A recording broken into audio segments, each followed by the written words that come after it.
Namaste and welcome to the Bharatvaarta Weekly. I'm Roshan Karyappa. I have with me Abhishek Paul and Neerav Kanodra. Together, we're going to run you through the news and events of the week that was. Well, it's been a rather busy week I would say. We're going to talk about some of Rahul Gandhi's comments, which drew ire from various quarters of the society. Developments in Punjab, including veteran Congress leader Sunil Jakhar joining the BJP, and of course Navjot Sidhu being sentenced to jail. Then there was the discovery of a shivling at the Gyan Vapi Mosque. Also, India recorded the highest ever FDI inflows for the year. Then there was a much expected cut in the excise duty on fuel, and some splendid news from the world of sports. With India winning the Thomas Cup and Grandmaster Pragnananda beating World Grandmaster Magnus Carlsen again. All right. To begin with, let's talk about the couple of episodes we put out last week. We had one which was really interesting from the geopolitics front. Neerav, what did you think about the Velina Alexander Stubb episode? Because I think Finland's plans to join the NATO have been in the news of late, right? Yes, yes. So basically, it was quite an interesting thing. And what he highlighted, one thing, was one of the reasons that Putin might have invaded Ukraine was to prevent expansion of NATO up to Ukraine, right? What has been the unintended consequence is that now Finland and Sweden might end up joining NATO, right? So it is kind of these things where uh, a lot of these things are not on the cards earlier, right? Finland wanted to be famously neutral. It had been neutral during the Cold War as well, but now the circumstances have forced them. So that is quite interesting. Also tells you like how like some critical events in history kind of force somebody's hands on decision making. So it's a very interesting episode. He has obviously the experience, though he's not the current ruling member, but it's so it gives like this nice insight, right? And also talks about the issue about like Turkey, which is an existing NATO member, which might want to exit NATO and like go into Russia's influence, or like how Turkey is trying to balance by also importing F-16s from the US and at the same time getting some missile defense system from Russia. So on the whole, it's like a very interesting episode on geopolitics and very relevant and very current topic. So yeah, I would definitely Yeah. recommend people to have a listen. Yeah, and it's not every day that we get a former prime minister on the Yeah. podcast, right? So, uh, and we also had a very interesting discussion on the Zafarnama, which is a 300-year-old text written by Shri Guru Gobind Singh Ji to Aurangzeb. This was, of course, hosted by Ami Ganatra. You've heard her on many different episodes. And she was talking to the author, Wing Commander Vijay Chaturji. Again, very fascinating discussion for those of you who are interested in history and so on. Yeah, so do check out those two episodes. Moving on to the first piece of news for the week. Top Congress leader Sunil Jakhar has joined the BJP. Sunil Jakhar will be a formidable Hindu face with no baggage for the BJP in a state where it is trying to find its feet without former ally Akali Dal. While he belongs to a prominent Jat family, Jakhar enjoys the support of other communities in the state as well. The former Punjab Congress president had quit the party earlier this month on a Facebook Live. Mincing no words, Jakhar had advised the Gandhi family to be wary of sycophants and take the lead to revive the Congress, saying it had been reduced from once Khat Pe Charcha to Khatia. Uh, well, Abhishek, Sunil Jakhar was a prominent person in the Congress party, has been with the party for almost 50 years now, right? And him joining the BJP, I mean, it's troubling for the Congress, right? To say the least. Yeah, so I think Sunil Jakhar was in a very prominent position in Congress party politics in Punjab over the last few years. He actually was in the last Lok Sabha for a small duration after Vinod Khanna had passed away. So he had won the by-election and he was the MP for the remainder of the period in the previous Lok Sabha. And he was also Congress state party president for quite some time. I think 3 4 years leading up to this recent election, where just before the election he was actually removed from his post, right, when they did a number of changes, right.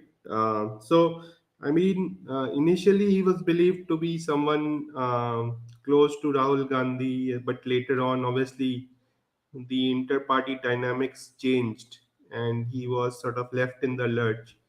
So while Congress party's Chintan Shivir was happening during that time frame, he gave his resignation, I think last week, right? And then subsequently went and joined the BJP. So during while giving, he did a, I think, Facebook live for 35 40 minutes explaining his resignation from the Congress or leaving the Congress party. And therein he obviously laid down, a lot of the things that he felt were going, wrong with the Congress party. So as you said, one of the things he talked about is that the leadership is probably surrounded by, as you said, sycophants.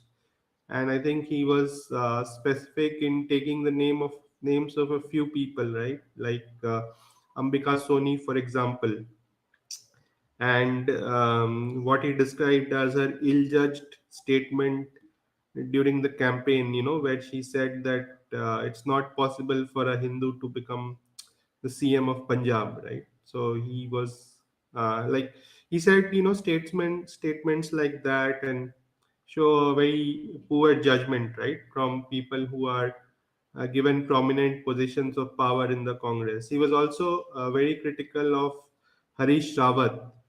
Um so he was upset that while Harish Rawat is supposed to, lead the campaign for Uttarakhand and try to become the CM there, he was also spending way too much time trying to lead the Punjab campaign as well, right? Which he thought did not make sense, right? So, yeah, I think one of his rather funny lines was that instead of a Chintan Shivir, Congress should be having a Chintaka Shivir, right? So, where things are pretty grim for the party. I actually thought that he might be joining the AAP rather than the BJP, but interesting move from his end. Uh, the BJP right now is pretty weak in Punjab, and I'm not sure whether one person joining from the Congress party is going to make too much of a difference in the short or medium term. So that's something for people to wait and watch to see how this move turns out. Yeah. Well, more news from Punjab. Navjot Singh Sidhu's past has caught up with him with him landing up in jail and whatnot. In a twist of fate, the Supreme Court has sentenced the former Congress leader to 1 year of rigorous imprisonment in a 34-year-old road rage case. Due to his sentence, he will also have to work in prison. In 1988, Sidhu and one of his associates, Rupinder Singh Sadhu, had allegedly hit one Gurnam Singh following an altercation. Gurnam later died, following which Sidhu and his associate were booked on charges of murder. The next 30 years saw flip flops from the courts, with a ruling in 2006 sentencing him to 3 years. The Supreme Court acquitted him in 2018. The current verdict is due for a review of the 2018 verdict. Well, I mean, it seems like you just can't keep Sidhu out of the news. Nirav, what do you make of it? I mean, he's been in the thick of things for almost a year now, Yeah. and this is sort of a finale. Yeah. So, like, if you look at it, so one is uh, this event happened 34 years ago. After that, Sidhu's had like three, or maybe you can even count four, like different careers. So he's been a cricketer, he's been a commentator as well as a host of a comedy show on TV, Laughter Challenge. He's been a politician, right? So I think you look at it. One part is so I can't comment on the merit of the case or whatever, but at least you can say that justice delayed is not quite a good thing, right? So even if it was just a year's imprisonment, if he was if that was the case, if it had been done earlier, or this kind of shows you that even for such high profile cases, there is so much backlog. So that is one thing. Second thing is, for all you know, a lot of times things work quite differently. Sidhu's also been again in three political parties. So BJP, he had been a MP, then with Congress, AAP for a short while, and then Congress. But like this, maybe a stint in prison, and if he comes out probably in a shorter time due to good behavior or something, could actually increase his popularity. For all you know, in like the emotional world of Indian politics. So depend on how people spin the story or whatever with redemption. So I think these are the two things that I can think of. Obviously, it's really sad for Gurnam Singh's like family and like friends that they lost him 34 years ago. There is some sort of maybe a feeling of justice. Obviously, you can't get the person back, but yeah, as in, and Sidhu, yes, he's always been in the limelight for right reasons, wrong reasons. You can't keep him out of the news. So let's see. I think like a lot of successful politicians convert all these setbacks into like stepping stones to move ahead. And let's see what Sidhu does of this. Yeah. Well, in some important news, in the excavation of the Gyan Vapi Mosque, a structure resembling a shivling has been found.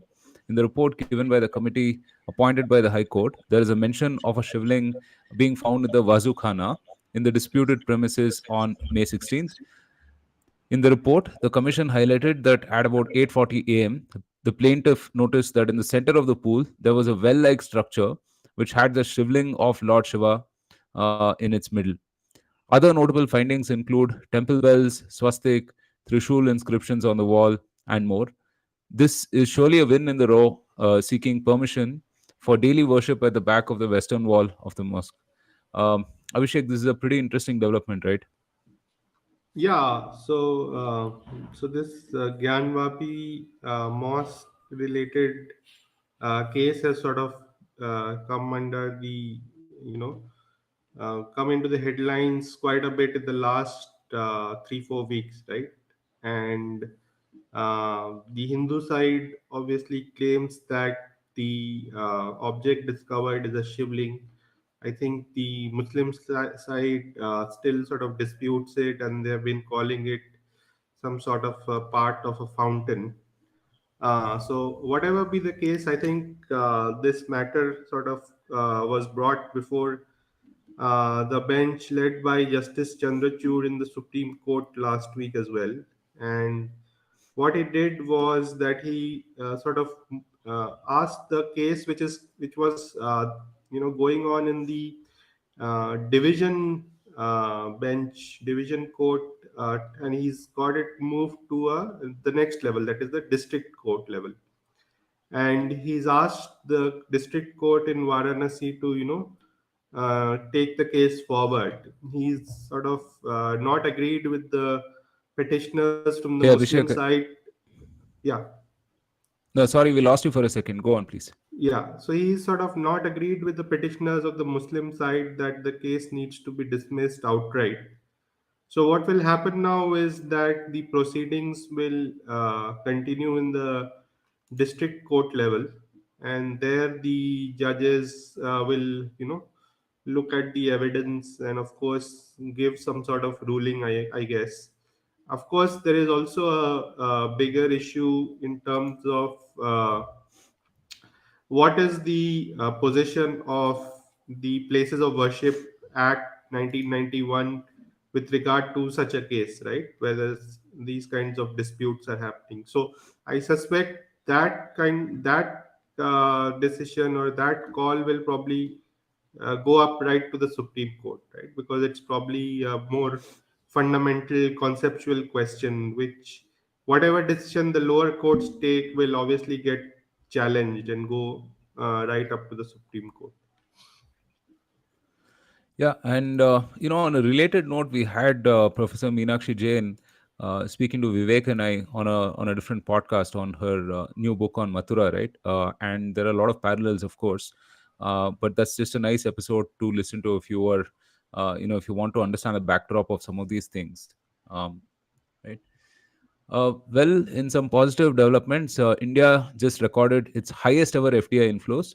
According to a report, the FDI inflow is around $83.57 billion in 21-22. FDI equity inflow in manufacturing sectors has increased by 76% to around $21.34 billion compared to 2021, during which during which time the sector brought in FDI inflows of $12.09 billion. In terms of top investor countries, Singapore is at the top with 27%, followed by the US at 18% and Mauritius at 16% during the last fiscal. Among sectors, computer software and hardware attracted maximum inflows. The services sector and automobile industry followed it, the ministry said. Uh, Nirav, this is really good, right? I mean, of course, some of it was the fact that I guess we're in the middle of the bull market and there was certain geopolitical factors favoring us and so on. But some of this could also be attributed to the positive policy reforms that have happened, Yes. right? Whether it's the on the manufacturing side or elsewhere. Yeah, absolutely. So one is what India has done is the production linked incentives which it has put up, right? Which kind of encourages investment in manufacturing. If you see, India has an issue about a trade deficit that we uh, import more than what we can export in goods, right? And these schemes were set up to push a trade balance back to zero or positive. And second thing is, how do we finance that trade deficit?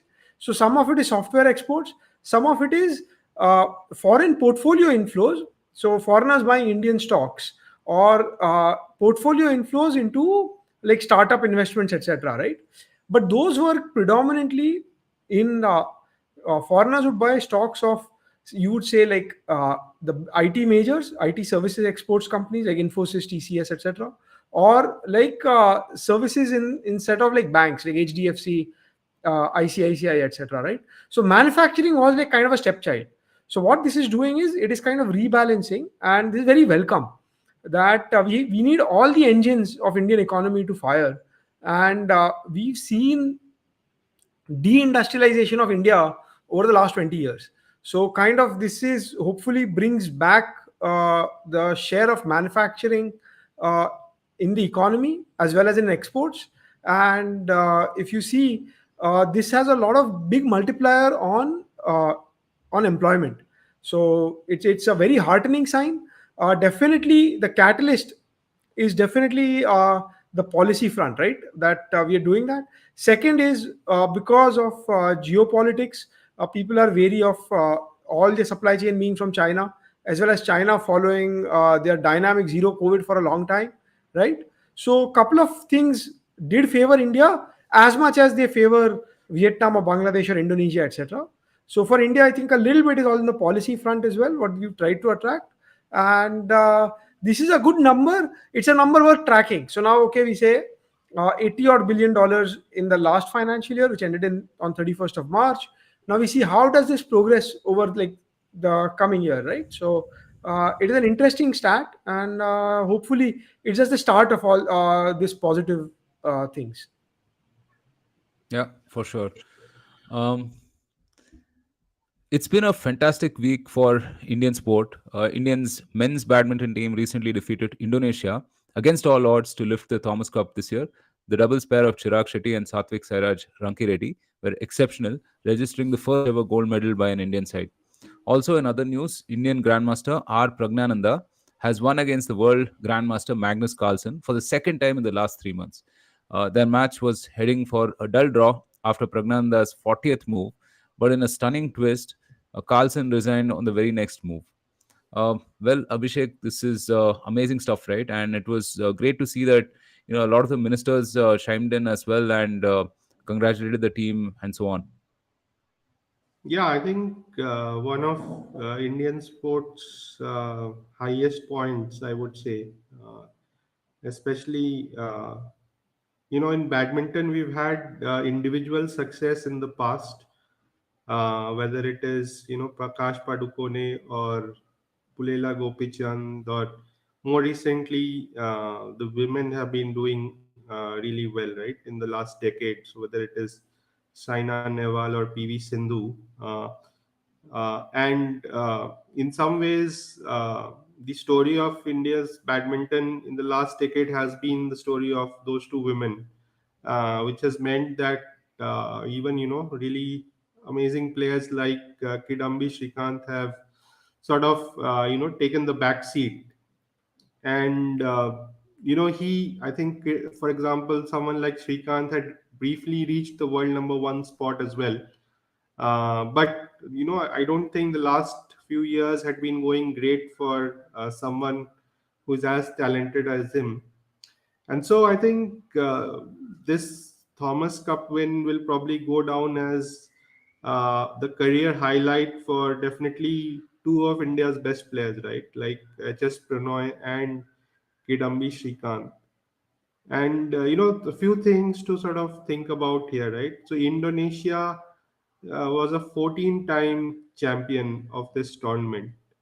So you could think of Indonesia as like the Brazil of badminton, right? They have dominated the sport over the last 60, 70 years, like how Brazil has dominated football. Uh, India, to win a tournament like the Thomas Cup, you need a lot of depth. It cannot, because it doesn't work like how, let's say, India has done well in Davis Cup in tennis, right? Where Leander Pace would go out and play three matches and win all his three matches to, give you the rubber victory. It doesn't quite work like that in this format. And so you need three good singles players and four good doubles players, or at least two good doubles players to sort of uh, get the required wins. And India got lucky, I would say, in the form of the emergence of Lakshya Sen, right? Lakshya Sen is a 20-year-old player. He's a prodigy who's probably on track to become India's greatest player. I would say he's that good. And it's good that his rise in such a dramatic fashion has coincided with the tail end of two other really great players, right? Like Shrikant and Pranoy, who are just about reaching 30, right? And probably past their prime. But the good thing is that they all came together for this tournament. I think ESPN or some other site had a really good you know uh, article explaining how these players, who actually for the rest of the year are all competing with each other, right? It's an individual sport for the large part, but they decided to come together and leave aside all their issues, egos, to form bond over a period of time to train for this, and uh, gave it their best shot, really, because it's quite possible that 2 years later, obviously Lakshya Sen will be there, but it's possible that the other two stars won't be there, right? And in many ways, like, it was their best and maybe last chance, right, for doing well at the Thomas Cup. And so I think fantastic effort by the entire team. I managed to watch most of the final. It was quite a thrilling show by the Indian players. Oftentimes, the doubles teams was facing some of the greatest players of all time, right, from Indonesia, and to face match points, game points, and still hold their nerve to take out that victory was amazing. So yeah, hats off to the Indian shuttlers. And as you said, it was refreshing to see the Prime Minister immediately sort of speak with them as well, and he also called them for a reception yesterday, I believe, at his residence. And he Yep. called both the men's and women's team, right, who did not do well, but he made it a point to call both the teams. So yeah, great performance. Maybe Neerav, you can talk about the chess, because I haven't So no, so followed. on chess, I think so. One is, yes, absolutely, the kind of uh, earlier in India, all the sports, all the media attention was just on cricket, and everything else was like a sideshow. So I think it's a heartening sign that this badminton, now we are winning a few things. We're winning a few tournaments, individual at an individual level. We're getting some Olympic medals. So hopefully, this is a sign that more medals will come in the future. And as for chess, again, I think India has made great strides there. You have about 67 or 68 grandmasters already. You So India has a little bit of breadth as well.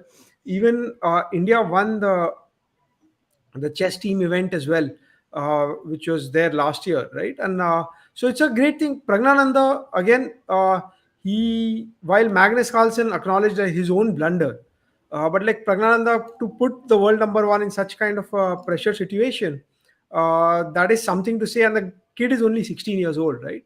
So hopefully we have a future world number one Yeah. in the making. And this inspires like a whole generation, right? A lot of other people to pick up these sports, and this is getting like good positive media coverage as well. So this goes a long way, and I'm just hoping that sooner rather than later we see Pragnananda or another Indian player end up being the world number one in chess. Vishwanathan Anand had it for I think about 7 years till he gave away the crown to Magnus Carlsen, and hopefully the next one is Indian again. Yeah, I really liked what he said. He said, I didn't want to win it this way, Yeah, through absolutely, an absolutely. opponent's Yeah, isn't blunder. so exactly. As in, he Yeah, also acknowledged it, and from like what you see is like he's beaten Magnus Carlsen twice, right? So obviously, uh, though Pragnananda is not at the same ELO ranking, right? ELO rating is much lower, but his ability to probably force someone to make a mistake or like have some sort of a situation is also like a great thing, right? So it tells you about your ceiling potential might be very high. You might be erratic, but yeah, probably the potential is very high. absolutely.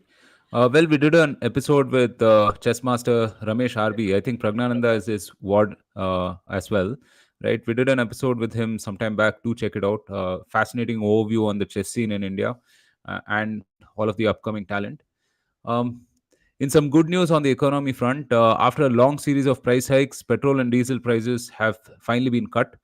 Finance Minister Ms. Nirmala Sitaraman took to Twitter to announce the decision to reduce the central excise duty on petrol by rupees 8 per liter and diesel by rupees 6 per liter. This will reduce the price of petrol by rupees 9.5 per liter and of diesel by rupees 7 per liter. The move will have a revenue implication of around rupees 1 lakh crore per year for the government. Apart from this, some other policy moves include custom duty reduction on certain raw materials, a subsidy of rupees 200 per gas cylinder, and measures taken to improve the price of cement. Well, Nirav, to what do we owe this as such? I mean, is it because So of the oil we've been buying from Russia and so on? So, okay, there are multiple things. So, one is what India had done when the oil prices collapsed in 2020 is we raised the excise duty. That time, the volume of imports, the volume of consumption was also lower.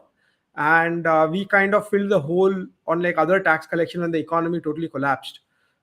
We filled the hole via excise duty on fuel. So, kind of the price at the pump, we didn't let it fall. A lot of people criticized us for that, but that time you can say that it was like a valid place where optically it did not hit. See, what happens is you like people use fuel uh, so they fill it up every week or so, and say vegetables we buy it every day or so. So what happens is there's a much higher impact of inflation on like psychologically, right? Because that's what we keep measuring. And obviously inflation is a problem. It's globally. uh, what has been done is now this tax collection is coming in lower, right? Say 1 lakh crore annually is the impact for this. So hopefully the economy grows, that our GST collections or income tax collections grow enough. Also, like this kind of fuel being like an intermediary good to transport everything else, so including food, including all other raw materials, logistics costs, right? It is a multiplier effect on the economy as well. So hopefully this helps to bring inflation down a bit. So what we had done is we had raised taxes in 2020 when prices were low. So now when prices are high, we are trying to reduce taxes a bit to soften the blow on the consumers. So that's the aim. This is again similar moves are happening globally. The worry is if we don't see that much higher tax collection, so either the government spending has to fall somewhere else, or the government has to borrow more. So obviously there are no easy answers. This is the whole world, and specifically India, is going through a situation. It's a tough situation now, with higher prices, higher inflation, etc. Right? So that is the thing. Other thing is, yes, uh, because Indian refiners are buying some oil, as in some oil from Russia at a 30% discount. This increases the refining margin. So for the while when they were like actually taking losses on when retail prices weren't raised, so it allows them to recoup their losses. Also, what it does, what this whole exercise has done is that all the oil uh, transport routes, or who are buying, are slowly getting realigned. So Europe will buy lesser of Russian crude. So maybe India and China will buy more of Russian crude, right? So I think that changes. And since India was buying this much from the Middle East, probably that Middle Eastern oil goes to Europe. And given like every source crude has slightly different composition, the refineries need to be calibrated to that as well. So I think this is a long process that will happen, but this is like a separate thing altogether. So that also might help at the margin for refiners, and then they can pass it on to consumers. But yeah, I think these moves are just purely on taxation, which is tax on the volume. It's not even on the price, right? Because this is tax per liter. The state taxes are tax on the price of. So it is rupees 100 a liter multiplied by the price percentage on that, right? So I think that's what it is. This is We've seen good coordination between RBI and the finance ministry through the last 3 years. So as again, like in 2020, RBI could had the luxury, they could cut rates a lot and keep cost of borrowing low when these taxes were raised. Now what RBI is doing is they are hiking rates, so the finance ministry is reducing taxes. So kind of working a bit in cohesion to try and control inflation, but at the same time try and cushion the blow on the consumers, and hopefully it doesn't have a electoral backlash. Yeah. So I'll just Uh, add a bit on the LPG one, which I think is also quite interesting.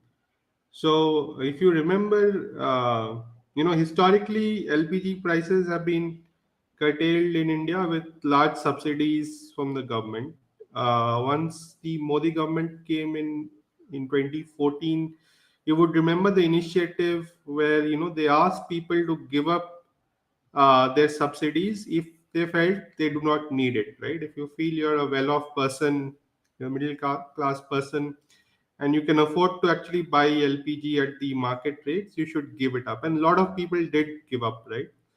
Parallelly, of course, what they did is, the Modi government uh, really ran the Ujjwala Yojana in a large way, right? So that every household in India has a LPG connection, and so they help people get LPG connections. Now, the some of the studies have found that due to the higher prices, some people are not able to buy back, right, the second cylinder or third cylinder, even though they have got the connection.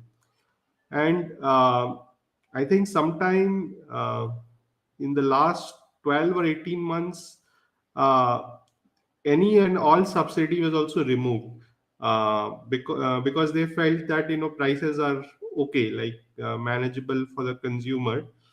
But the prices have been inching up, right, with all this global turmoil, right? And I think the psychological mark of 1000 rupees was sort of passed recently, right? So there was a lot of chatter around LPG becoming too expensive. And so I think this is a timely move to at least bring a small amount of subsidy of, let's say, 200 rupees per cylinder. And this will go only to those beneficiaries who have opted for the subsidy as part of the Ujjwala Yojana. That's about 9 crore consumers. So only it's going only to the people at the lower end of the pyramid. And I think it's a sort of a fair and important move by the government. right. Uh, Meanwhile, last week, Rahul Gandhi's speech provoked a reaction from External Affairs Minister S. Jaishankar. Rahul Gandhi attacked BJP and RSS for, to quote, destroying India's institutions and polarizing the country. He went on to say that BJP has spread kerosene all over the country and all it needs is one spark. He also made comments on the Indian Foreign Service, Indian deep state, and foreign policy. In return, the External Affairs Minister tweeted that the IFS had indeed changed and now follows the orders of the government with confidence to defend national interest. Abhishek's was a very irresponsible statement to make, right? Yeah, I mean, I really liked Minister Jaishankar's response to it, but it's pretty tragic that, I mean, someone can stoop to this extent.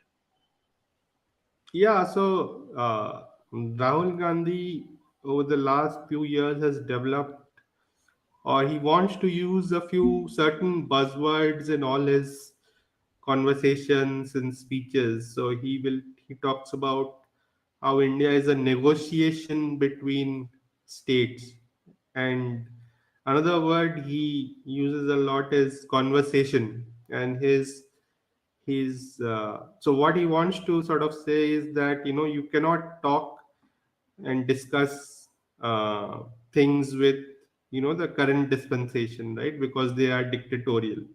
And he was sort of taking that analogy into the foreign affairs domain as well, saying that he's spoken with diplomats from Europe, etc., who say that you can't have conversations with Indian diplomats because they don't listen and they only say what the government wants them to say. Now, I think most people with common sense will say that the diplomats are supposed to follow whatever the strategy and policy of the government is, right? And not really go along having a very different or independent view. Like having an independent view might be a good idea for a columnist of a newspaper or a think tank, right? But the diplomats have to ultimately align and follow whatever is the policy and strategy of the current government. And so I don't think his remarks hit the way he wanted it, and it didn't come off well at all. And as you said, the foreign minister gave a good reply to that on Twitter. Yeah, it was a full toss that was dispatched to six, right? Um, well, by the way, I mean, the Australian election results are going to be announced today. Nirav, any thoughts? Yeah, so basically, Australia has 151 seats, and the Labour Party has won 72, and the Liberal Party has won, which was the current ruling party with Scott Morrison, had about 50, and the Greens have about, I think, five or six, which kind of just get them over, and there are 10 independents. So this is quite an interesting election. I think one of the major things was climate change. And if you remember, late 2019 to early 2020, there were bushfires in New South Wales on a huge extent, right? So I think those were the things which kind of reduced the popularity of the previous ruling administration. And so kudos to the Labour leader, Anthony Albanese. He did not criticize the government during COVID. In fact, he worked with the government to like get the COVID response done and all of that. And even while coming in, he at least has said that while not everybody has voted for him, he's going to represent all Australians. So that's quite a positive statement to make. Soon on, I think he's due to go visit Tokyo for a quad meeting with India, Japan, and the US. And as far as like India is concerned, right? Uh, PM Scott Morrison, while he was like unabashedly a little bit more pro India, traditionally Labour, while they had been a little bit more pro China, I think now Australians realize that they need to diversify away from their biggest trading partner. That they've been selling them iron ore and coal and then buying all imported goods from there. This may not really be like a good equation for them. It's almost like your colonial times where, say, for example, India exported cotton to Britain and imported textiles, right? So they need to diversify away as well. So I think that won't change much. Geopolitically as well, they are part of the Quad, and then hence they should be allied. Uh, he's going to put in some, he's, at least his campaign promises were. And especially because of the independents also have kind of run on this climate change platform, uh, there's going to be tougher restrictions on some of the mining companies. So obviously, Rio Tinto, BHP Billiton, etc., the big Aussie mining companies. Also, Adani owns one, for an Indian angle. Adani owns one coal mine in Carmichael in like northern Queensland, and they have a railway track as well. So probably, maybe the cost of doing business there or some sort of things might actually go up a bit. Uh, Traditionally, Labour Party, like in the UK as well, they are the more tax and spend kind of side. They're left on economics. So let's see. And maybe like in the UK Conservative Party or the Liberal Party in Australia, they were more right of center on economics, which kind of aligns a little bit more with BJP, though I think that they are not in real sense right of center. But yeah, so let's see how it works out, and this should be good. Given another one big trend, which is also seen like in other elections, is the traditional parties have actually gotten lower vote shares, and more independents and more like the third party, which is the Green Party, has taken up vote share. Similar trend is seen in France as well. So what is being seen is you're kind of seeing like evolving of a new order, because in times of turmoil, this is typically what happens. So yeah, it's interesting how this kind of unfolds in the future.